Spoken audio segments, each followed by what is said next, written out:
Iran के missile हमले के बाद इजराइल जवाबी कार्रवाई की तैयारी कर रहा है। अमेरिका समेत पूरी दुनिया को आशंका है कि इजराइल ईरान की परमाणु प्रतिष्ठानों को निशाना बना सकता है। यह भी आशंका जताई जा रही है कि हालिया तनाव से ईरान के परमाणु हथियार बनाने के लिए प्रेरित होने का भी खतरा है। इस बीच सवाल उठता है कि क्या इजराइल के पास परमाणु हथियार हैं जिससे वह ईरान की हिमाकत का मुंहतोड़ जवाब दे सकता है। यह सवाल इसलिए भी लाजिमी है क्योंकि इजराइल ने परमाणु हथियारों की मौजूदगी को अभी तक आधिकारिक रूप से न तो स्वीकार किया है और न ही इनकार। इजराइल के पास कितने परमाणु हथियार? Stockholm International Peace Research Institute SIPRI के अनुसार जनवरी 2024 तक इजराइल के पास लगभग 90 परमाणु हथियार थे। इनमें F-16 या F-15 विमानों से फायर किए जाने वाले 30 गुरुत्वाकर्षण बम, जमीन से लॉन्च होने वाली जेरिको 3 बैलिस्टिक मिसाइलों के लिए 50 वॉरहेड और इजराइल की डॉल्फिन क्लास पनडुब्बियों से लॉन्च होने वाली 10 परमाणु क्रूज मिसाइलें शामिल हैं। इजराइल का परमाणु कार्यक्रम कब शुरू हुआ? 2015 में सार्वजनिक किए गए अमेरिकी सरकारी दस्तावेजों के अनुसार अमेरिकी सरकार को पहली बार 1960 में डिमोना के पास नेगेव परमाणु अनुसंधान केंद्र NNRC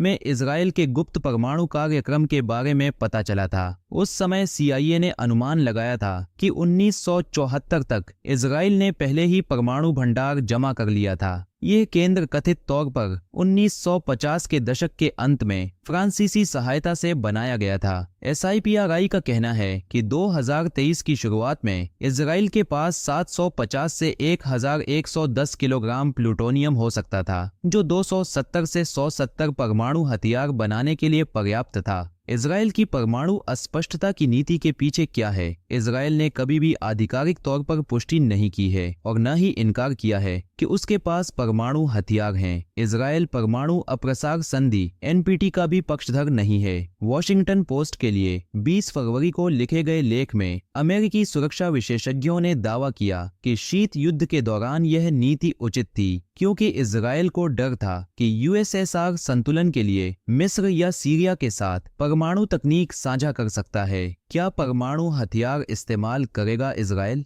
फिर भी इजराइल के विरासत मंत्री अमीचाई एलियाहू और लिकुड सांसद टेली गोटलिव ने हमास के 7 अक्टूबर के हमले के मद्देनजर गाजा पट्टी में परमाणु हथियारों के इस्तेमाल का सार्वजनिक रूप से प्रस्ताव रखा। इजराइल के रक्षा मंत्री मोशे दयान ने 1973 के योम किप्पुर युद्ध के दूसरे दिन परमाणु हथियारों के इस्तेमाल का प्रस्ताव रखा, जैसा कि इजरायली मीडिया ने 1913 में खुलासा किया था।